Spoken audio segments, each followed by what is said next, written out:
Hello guys, कैसे हैं आप लोग। उम्मीद करते हैं कि आप लोग बहुत अच्छे होंगे और सटवी बीपीएससी की तैयारी में आप लोग लगे होंगे। तो गाइस, आज बिहार स्पेशल से रिलेटेड मैं आप लोगों के लिए बहुत ही इम्पोर्टेंट टॉपिक लेके आई हूँ। एक छोटा सा टॉपिक है जो इम्पोर्टेंट है और इससे क्वेश्चन जो है डायरेक्ट टू डायरेक्ट आता है। तो दोस्तों, इसके रिगार्डिंग मैं आपको बिहार स्पेशल के रिगार्डिंग छोटे छोटे टॉपिक को लेके पूरा मैं आपको कवर करवाऊंगी। और ये जो टॉपिक है, अभी जो मैं आपको इससे का जो भी मैं वीडियो बना रही हूँ, ये हमारे नोट्स से है। इसको पढ़ के हम अपना नोट्स बना चुके हैं और बनाने के बाद हम इसी से ही अपना रिवीजन करते हैं। और इसी तरह से छोटे छोटे टॉपिक को जो मैंने नोट्स में कन्वर्ट किया हुआ है, आपको आपके लिए मैं वीडियो के रूप में लेके आऊँगी। और उम्मीद करती हूँ कि आपको ये सारे टॉपिक आपको अच्छे लगेंगे और आपके तैयारी में मददगार होंगे। तो गाइस, आज की जो टॉपिक है वो बिहार की नदियाँ से रिलेटेड है। तो बिहार के नदियों के बारे में हम जानेंगे।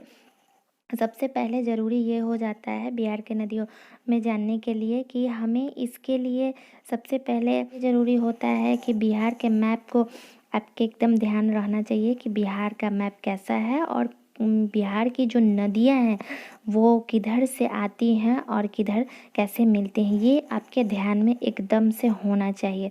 तो दोस्तों, सबसे पहले अगर बात करें बिहार के मैप को, तो मैप के लिए तो ये मैप जो है सो उतना खूबसूरत नहीं है, क्योंकि हमारी ड्राइंग जो है सो थोड़ा सा अच्छी नहीं है, इसीलिए बस काम चलने लायक बनती है। तो आई होप आप लोग थोड़ा सा समझेंगे इस चीज़ को। तो सबसे पहले बात करते हैं कि बिहार का ये जो मैप है, बिहार को बीचों बीच गंगा नदी बांटती है। जो एक तरफ इधर उत्तर बिहार हो जाता है और एक तरफ इधर दक्षिण बिहार हो जाता है। तो और इसको बीचे बीच गंगा नदी जो है सो बांटती है। अब आपको ध्यान सिर्फ इतना रखना है इसमें कि आपको बस इतना ध्यान रखना है कि ये गंगा नदी ये जो बीचों बीच बांटती है, और भी नदियाँ जो आती है वो बिहार में किस ओर से आती है और गंगा में किस जगह पे मिलती है। क्वेश्चन डायरेक्ट इधर से ही आता है कि ये नदिया का उद्गम कहाँ पे होता है और बिहार में ये कहाँ पे आके मिलती है।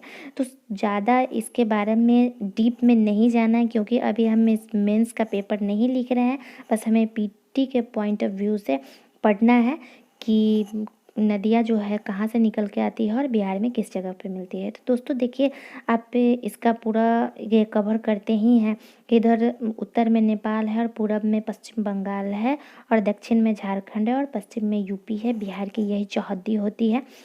तो सबसे पहले बात करते हैं तो बिहार के उत्तर बिहार की नदी के बारे में। तो यहाँ पे घाघरा आता है, उसके बाद गंडक आता है, बूढ़ी गंडक, बागमती, कमला, उसके बाद कोसी, उसके बाद सबसे पूरब में इधर आता है महानंदा। तो दोस्तों, आपको बस ये देखना है कि ये कहाँ से आती है और गंगा में बिहार में ये किस जगह पे मिलती है। और दक्षिण से आप दक्षिण से आप देख रहे हैं, यहाँ से कर्मनासा, सोन नदी, पुनपुन, फल्गु, क्यूल और अजय, इस टाइप से ये दक्षिण से बिहार में जाके गंगा में जो इधर से उत्तर की जो ये नदियाँ हैं ये आके गंगा में मिलती है और इधर से दक्षिण की ये नदियाँ जो है सो आके मिलती है। इसके अलावा आपको कुछ ज़्यादा नहीं देखना है इसमें कि हाँ ये कितना डिटेल्स है। डिटेल्स में अगर बात करें तो बहुत ज़्यादा डिटेल्स हो जाती है, इसलिए ज़्यादा हमें डिटेल्स में अभी नहीं जाना है। सबसे पहले हमें उसके बाद ये तो आप देख लिए कि इधर से आती है, और उत्तर की जो भी नदियाँ आपकी आएगी, उत्तर बिहार में जो भी नदियाँ आएगी, बस एक चीज़ आप ध्यान रखिएगा, वो नेपाल से होती हुई आएगी और इनकी धारा जो है बहुत ज़्यादा तेज़ रहती हैं। धारा तेज़ रहने के कारण उत्तर बिहार में हमेशा जो है सो बाढ़ की समस्या बनी हुई रहती है। और दक्षिण बिहार की जो भी नदियां हैं ये पर्वतीय नदियां हैं, बारिश के दिनों में यहाँ पे पानी होती है और ऐसे इसमें पानी नहीं रहती है और इसकी धारा जो है तेज़ नहीं होती, इसीलिए दक्षिण बिहार में सूखे की समस्या रहती है और उत्तर बिहार में बाढ़ की समस्या रहती है। तो इस टाइप से आपको देखना है। तो चलिए वीडियो में थोड़ा आगे बढ़ते हैं। और मैप से आप समझ गए होंगे कि आप मैप देख ही रहे हैं, मैप से आप समझ गए होंगे कि आपको कैसे क्या चीज़ ध्यान में रखना है बिहार के लिए या इंडिया के लिए। अगर आप ज्योग्राफी पढ़ते हैं तो उसके लिए आपको मैप आपके दिमाग में होना बहुत ज़रूरी। तो दोस्तों देखिए, हिमालय से निकलने वाली बिहार की जो नदियाँ हैं वो देखिए, गंगा, सबसे पहले गंगा की हम बात करते हैं। आप यहाँ पे देख सकते हैं ये हमारे हमारे नोट्स हैं जिसको हम एकदम शॉर्ट में बना के रखे हैं, और रिवीजन के टाइम में हम इसे रिवीजन करेंगे और एग्ज़ाम इससे कंप्लीट होगा, और जब मेंस का समय आएगा तो उससे भी हमें इससे हेल्प मिलेगा। तो इस टाइप से हम लोग पढ़ते हैं और अपने अपने अनुसार नोट्स कंप्लीट करते हैं। तो उसी नोट्स से आई होप आप लोग को कुछ मदद मिलेगी। तो सबसे पहले बात करते हैं गंगा बिहार में भोजपुर और सारण जिलों से सीमा बनाती है, होते हुए बिहार में प्रवेश करती है। सबसे पहले आपको ये देखना है कि गंगा किधर से बिहार में प्रवेश करती है और कहाँ कहाँ सीमा बनाती है। तो देखिए ये भोजपुर और सारण जिलों में सीमा बनाते हुए बिहार में प्रवेश करती है। पॉइंट इसी तरह से आपको नोट करनी है और इसी तरह से आपको ध्यान में रखनी है। फिर देखिए थोड़ा आगे बढ़ते हैं इसमें। फिर इसमें आगे बढ़ते हैं तो उसके बाद देखिए यह यूपी के साथ सीमा बनाती है। सेकंड चीज़, चौसा के निकट प्रवेश करती है और बिहार के बीचों बीच दो भागों में बांटते हुए ये बंगाल की खाड़ी में जाके लास्ट में मिल जाती है। उसके बाद देखिए बिहार में गंगा उत्तर से आकर मिलने वाली नदियाँ, गंगा में जो भी उत्तर से जो नदी आती है और वो गंगा में मिलती है, उनकी ये जो मतलब कि क्रम है उसको आपको याद रखना है। घाघरा, गंडक, बागमती, कोसी और महानदी। सबसे पूरब में आपका महानदी हो जाएगा और सबसे पश्चिम में आपका घाघरा हो जाएगा। ये चीज़ आपको ध्यान रखना है, ठीक है।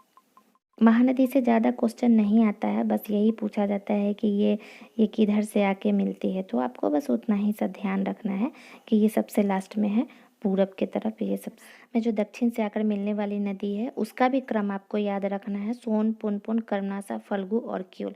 और बिहार में गंगा नदी की कुल लंबाई 445 किलोमीटर आती है। तो फिर इसी टाइप से आपको याद रखनी है। फिर दूसरे पॉइंट पर अगर हम चले तो दूसरी नदी की बात करें तो उसके बाद से स्टार्ट हो जाती है हमारी जो घाघरा नदी है। यह पश्चिम भाग से सारण छपरा के समीप उत्तर प्रदेश और बिहार की सीमा रेखा बनाती है। ये ध्यान रहना चाहिए कि ये सीमा कैसे बनाती है। पश्चिम भाग से ये प्रवेश करती है सारण छपरा में और ये सीमा बनाती है।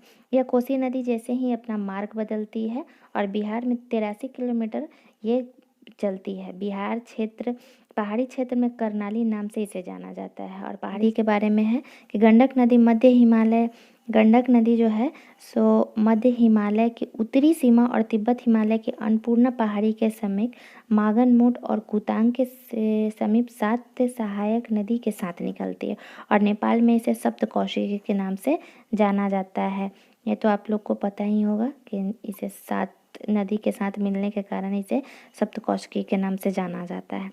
फिर यहाँ पे आप देखिए अगला पॉइंट, यह नदी नेपाल की सीमा को पार करके भारत में प्रवेश करती है और गंडक प्रवेश कर जाती है। गंडक नदी पटना के सामने उत्तर बिहार हाजीपुर नगर के मध्य बहते हुए वैशाली तथा सारण होते हुए गंगा में मिल जाती है। बस यही चीज़ याद रखना है कि कहाँ से आती है और बिहार में यह गंगा में किस जगह पर मिलती है। पूछता है डायरेक्टली यहीं से क्वेश्चन कि बिहार में ये किस जगह पर गंगा में मिलती है।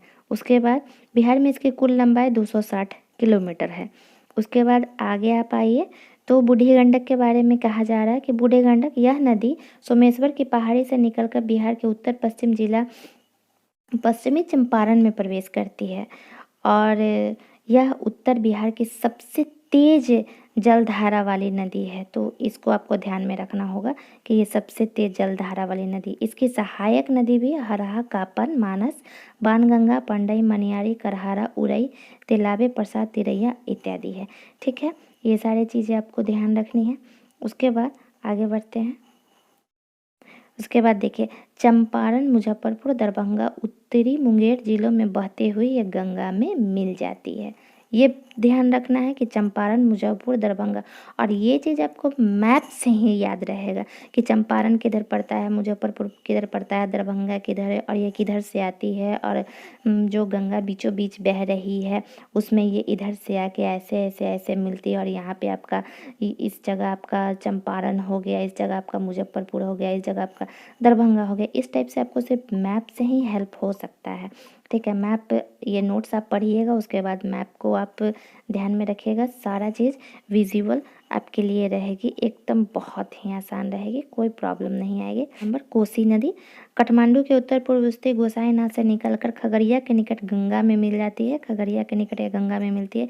इसे सप्तकोशी के नाम से भी जाना जाता है और यह बहुत मार्ग बदलती है, जिसके कारण से उत्तर बिहार में बाढ़ की समस्या रहती है, इसीलिए भी इसे बिहार का शोक भी कहा जाता है। और बिहार में यह 260 किलोमीटर तक बहती है। तो कोसी के बारे में तो पता ही है कि कोसी मार्ग बदलने के कारण बिहार में इसे मेरकस का शोक कहा जाता है। और बाढ़ की सबसे ज़्यादा समस्या, क्योंकि ये सांप जैसे सांप चलता है ना, वैसे ही ये चलती है और ये अपना हमेशा जब भी ये आती है तो अपना इसका रास्ता एक नहीं रहता, वो बदलता है, जिसके कारण उत्तर बिहार में हमेशा बाढ़ की समस्या बनी रहती है। फिर छठे नंबर पर आई महानंदा, उत्तर बिहार की सबसे पूर्वी नदी। मैंने आपको बताया ना, ये किशनगंज के पास एकदम पूर्वी नदी है, जो पूर्णिया के कटिहार होते हुए गंगा में ये मिल जाती है। सबसे लास्ट में है, एकदम पूरब में सबसे लास्ट में है ये। एक चीज़ आपको नोट करना है यहाँ पे, एक चीज़ आप देखिए यहाँ पे नोट में, ये उत्तर बिहार की नदियाँ हिमालय से निकलने के कारण तेज धाराओं में बहती है, जिसके कारण उत्तर बिहार में बाढ़ की समस्या रहती है। तो ये भी पूछ सकता है कि उत्तर बिहार में बाढ़ की समस्या क्यों रहती है, तो हिमालय से निकलने वाली नदियों के कारण इनकी धारा जो रहती है सो बहुत तेज रहती है, जिसके कारण उत्तर बिहार में बाढ़ की समस्या और दक्षिण बिहार में सूखे की समस्या हमेशा बनी रहती है। तो इस टाइप से आपको ध्यान रखना है, एक क्वेश्चन से ही बहुत ही क्वेश्चन बन जाते हैं दोस्तों। आ गया दक्षिण बिहार की नदियाँ, इसको पठारी नदियाँ भी कहा जाता है। तो यहाँ पे सबसे पहले पे आता है सोन नदी, एमपी के मैकाल पर्वत से अमरकंटक के निकट है। झारखंड के पलामू से होते हुए बिहार के रोहतास जिले में प्रवेश करती है, यहाँ से रोहतास जिले में प्रवेश करती है। दानापुर के निकट मिलती है ये गंगा से कहाँ पे मिलती है, दानापुर के निकट। यमुना के बाद गंगा की दूसरी सबसे बड़ी दक्षिण सहायक नदी, जो 784 किलोमीटर है। और इसकी सहायक नदी देखिए रिहंद, कन्हारा और उत्तरी कोयल है। सोन नदी पर डेहरी बांध है, जो रोहतास में है। इंद्रपुर बैराज, जो भी रोहतास में, बाणसागर बांध जो एमपी में है। तो ये सारी चीज़ें हैं जो सोन नदी से रिलेटेड है, आपको ध्यान रखनी है कि ये कैसे आई और किस टाइप से ये। कर्मनासा नदी, इसकी उत्पत्ति कैमूर के पहाड़ी से होती है और यह बिहार के उत्तर प्रदेश में सीमा बनाती हुई चौसा बक्सर में गंगा में मिलती है। यह दक्षिण बिहार की सबसे पश्चिमी नदी है, सबसे लास्ट में इधर या नीचे में आप देखिएगा ना, तो सबसे पहले यह कर्मनासा रहता है। इसे धार्मिक दृष्टिकोण से अपवित्र कहा जाता है। ऐसा मान्यता है कि जिसके बहुत ज़्यादा कर्म हो जाते हैं, बहुत ज़्यादा फलित हो जाते हैं, अगर वो इस कर्मनासा नदी में अगर स्नान करते हैं तो उसके सारे कर्म जो है वो धुल जाते हैं। और इसके विपरीत जो कितना भी पापी होता है वो गंगा नदी में स्नान करके पवित्र हो जाता है। तो ये धार्मिक मान्यता है, इसीलिए इसे कर्मनासा कहा जाता है, कर्मनासा नदी। तो थोड़ा ऊपर स्क्रॉल डाउन करते हैं। फिर आ जाता है आपके तीसरा नंबर पर पुनपुन नदी, दक्षिण बिहार की दूसरी सबसे प्रधान नदी है। पलामू जिले के छोटा नागपुर पठार से निकलती है, औरंगाबाद, जहानाबाद, गया होते हुए फतुहा के निकट यह गंगा में मिलती है। और इसकी सहायक नदियाँ मोरहर, मादर और दरधा है। फिर अब चौथे नंबर पर देखिए उपनदी है, इसको भी ध्यान रखना है। फल्गु नदी के किनारे विष्णुपद मंदिर है, जहाँ पितृपक्ष होता है। गया में आप लोग जानते ही होंगे कि पितृपक्ष के समय में वहाँ बहुत बड़ा मेला लगता है और लोग अपना पितृपक्ष करते हैं। फल्गु नदी के किनारे गौतम बुद्ध को ज्ञान की प्राप्ति हुई थी। तो ये दक्षिण बिहार की कुछ नदियाँ हैं और कुछ उत्तर बिहार की नदियाँ जो मैंने आप लोगों को बताई हैं। आपको बस इतना ही ध्यान रखना है कि ये नदी कहाँ से निकलती है और गंगा में कहाँ पे और कैसे मिलती है, वो एरिया क्या है, वो जगह कौन सा है, और इसकी उपनदी जो है बस उसको ध्यान रखना है। और थोड़ा सा इसमें देख लीजिए, तो ज़्यादा नहीं है, बिहार के कुछ प्रमुख जलप्रपात हैं, तो उसको आप चलते चलते एक नज़र देख लीजिए कि जब नदी की जलप्रपात आखिर बनता कैसे है, थोड़ा सा उसके बारे में बता दूं। जब नदी की ढाल में अकस्मात परिवर्तन आ जाने के बाद नदी तीव्र वेग से पहाड़ों से नीचे गिरती है, तो उसे हम जलप्रपात कहते हैं। आप समझ गए होंगे कि जलप्रपात किसे कहा जाता है। ये बिहार के कुछ इम्पोर्टेंट जलप्रपात हैं, जिसे आप देख लीजिए। काकलो जलप्रपात नवादा में है 47 मीटर। तिलहर जलप्रपात कैमूर में है। करकट कैमूर में है। दुर्गावती रोहतास में है। कर्मनासा बक्सर में है। धुआं कुंड सासाराम रोहतास और मंझर कुंड सासाराम रोहतास। ये चीज़ें हैं, जलप्रपात हैं, आपको इसको ध्यान रखना है। ये क्वेश्चन पूछ देगा, 66वीं में पूछा था इसीलिए। और उसके बाद थोड़ा सा आप बिहार के जो प्रमुख झीलें हैं उसके बारे में आप थोड़ा सा देख लें। बिहार के प्रमुख झीलें हैं कांवर झील बेगूसराय, जिसको 39वां रामरस स्थल में शामिल किया गया है। गोगी बिल, इसको घोघा झील भी कहा जाता है, जो कटिहार बिहार का पहला सामुदायिक रिजर्व है ये। उसके बाद कुशेश्वर झील है।